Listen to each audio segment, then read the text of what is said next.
Dalam nama Bapa dan Putra dan Roh Kudus. Amin. Allah Bapa di surga, Engkau berinisiatif. Kau sendiri dari dirimu sendiri menawarkan keselamatan.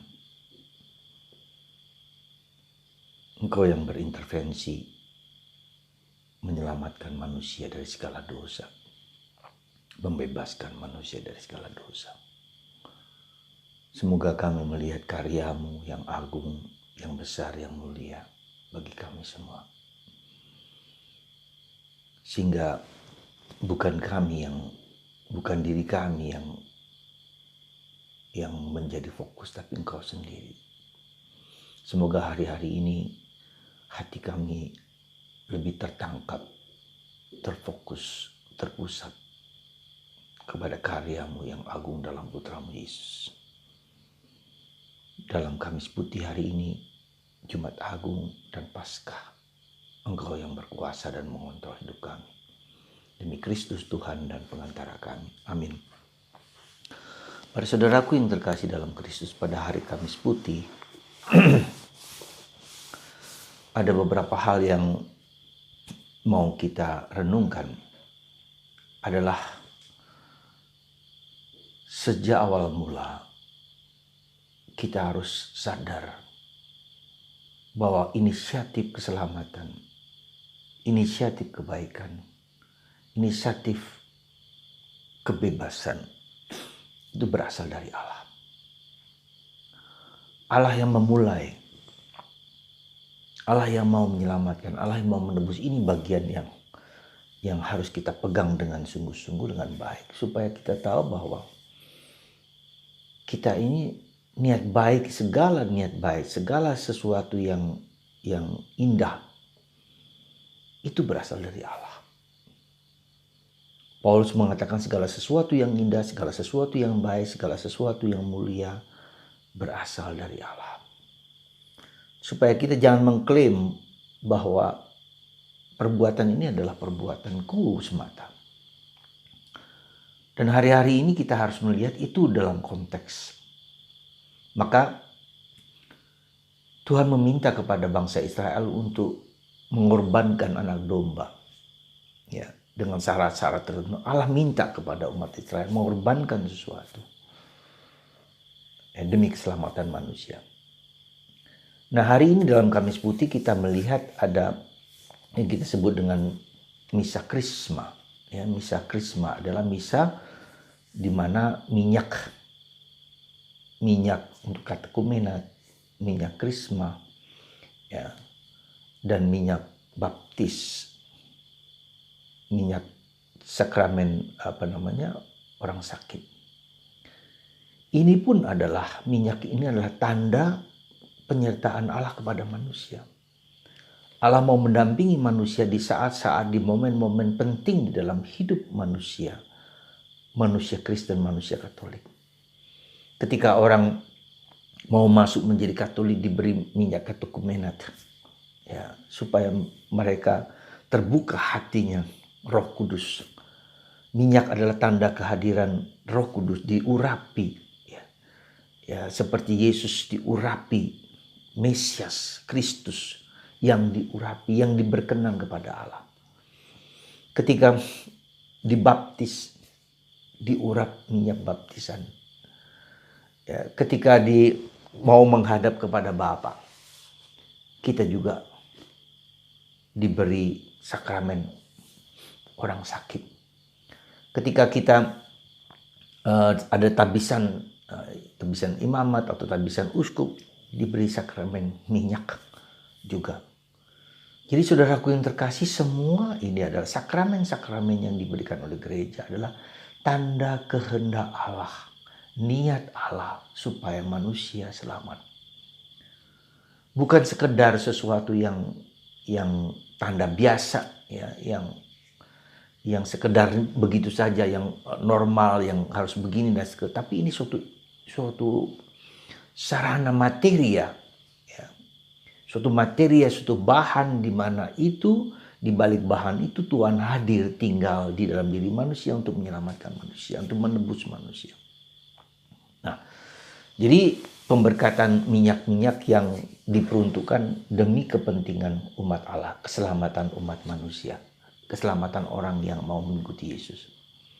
Nah, untuk itu maka kita lihat di dalam peristiwa Kamis Putih itu Yesus sendiri, ya, Yesus sendiri sebagai anak domba yang dibawa ke pembantaian, dia memberikan contoh, dia memberikan teladan, dia memberikan hidupnya.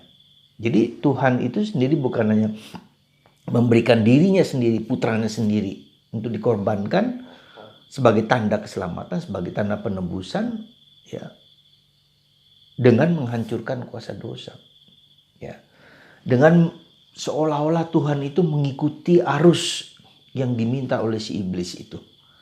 Ya, maka kalau kita perhatikan kenapa harus menderita, kenapa harus disalib, kenapa harus mati.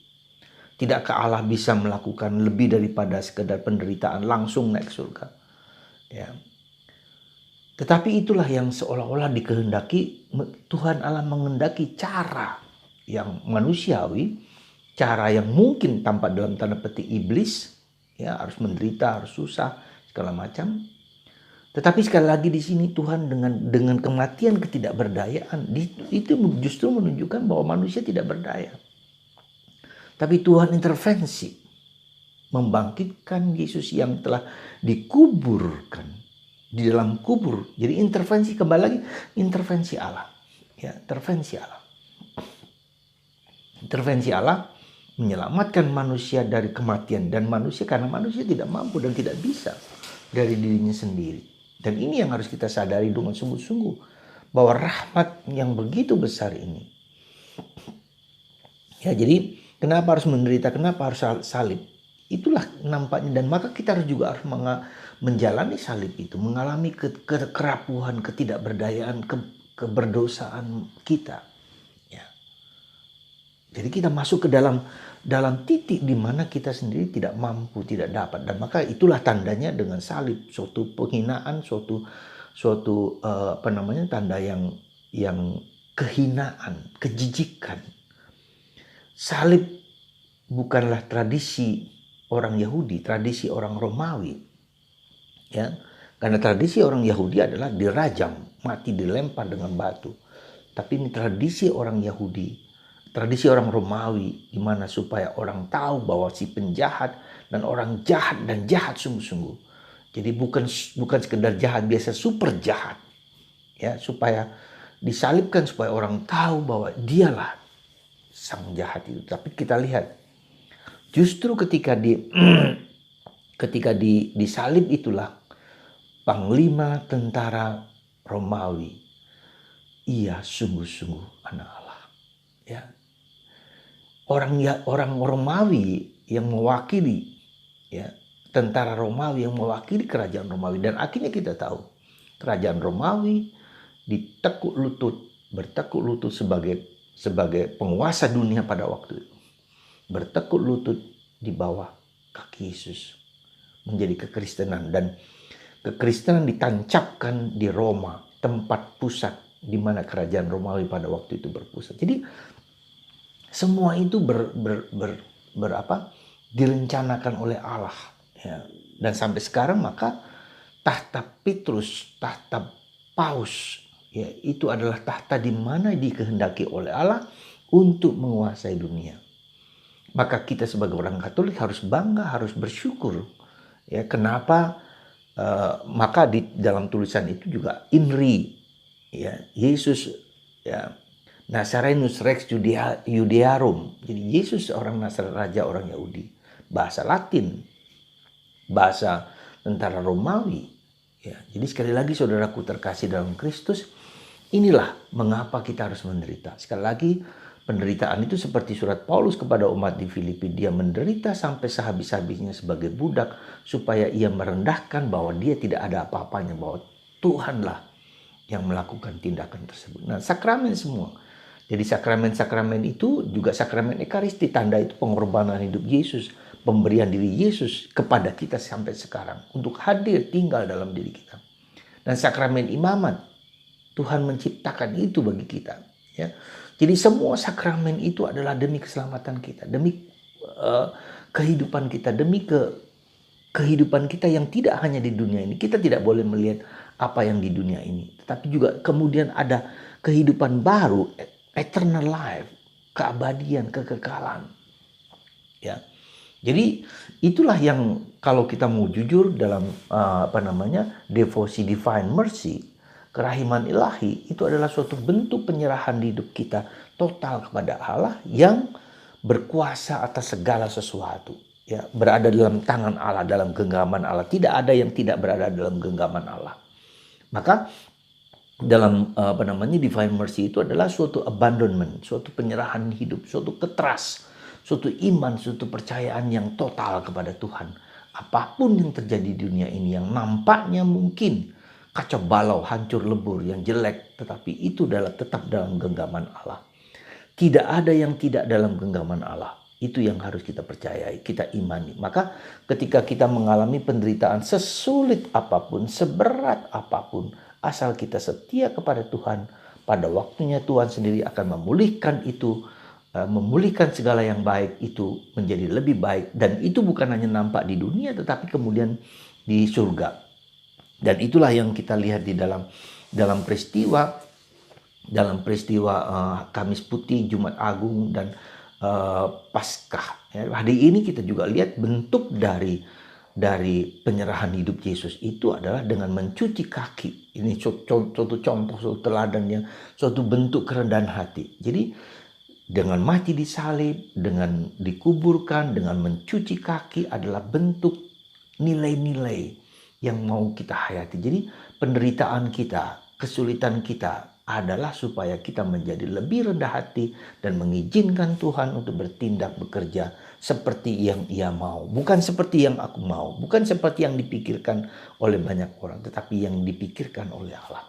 Dan itulah dalam diri kita, dalam diri hidup kita. Dan kita tahu bahwa dalam Injil hari ini, dalam bacaan Injil hari ini, kita tahu bahwa Yudas Iskariot ya, dibisiki oleh iblis. Ya. Jadi seorang yang dekat dengan Yesus sendiri pun, ya, salah seorang rasul yang dekat dengan Yesus pun tidak luput dari pengaruh kuasa iblis yang menyelinap, membisiki dia, hingga terjadi apa yang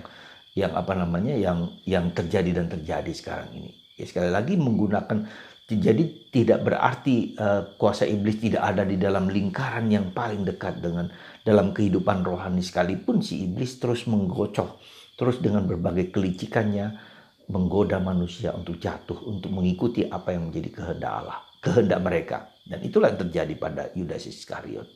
Maka mari saudaraku terkasih, di situ kita mohon rahmat bahwa Tuhan berkuasa atas hidup kita. Karena sekali lagi di situ bukan hanya unsur kelemahan manusia, tapi unsur kekuatan di luar manusia, yaitu kekuatan iblis. Dan kita mau tidak mau harus taat kepada menjadi kehendak Allah. Ketaatan kepada kehendak Allah, harga mati. Dan itu bukanlah yang mudah. Maka kita belajar untuk terus-menerus menyerahkan diri. Divine mercy, devosi kepada kerahiman ilahi adalah bentuk penyerahan diri kita, percaya kepada Tuhan bahwa Tuhan akan menyelenggarakan yang terbaik. Asal kita trust, penuh iman kepadanya. Semoga tri-hari suci ini menjadi tri-hari suci di mana kita berani pelan-pelan menyerahkan hidup kita, pikiran kita, perasaan kita, keberdosaan kita, kelemahan kita kepada Tuhan. Tuhan memberkati Anda semua, dan semoga Anda dapat merayakan dengan cara Anda masing-masing, merayakan misteri Paskah ini, tanda kemenangan Kristus dalam hidup kita masing-masing. Tuhan memberkati kita semua dalam nama Bapa dan Putra dan Roh Kudus. Amin.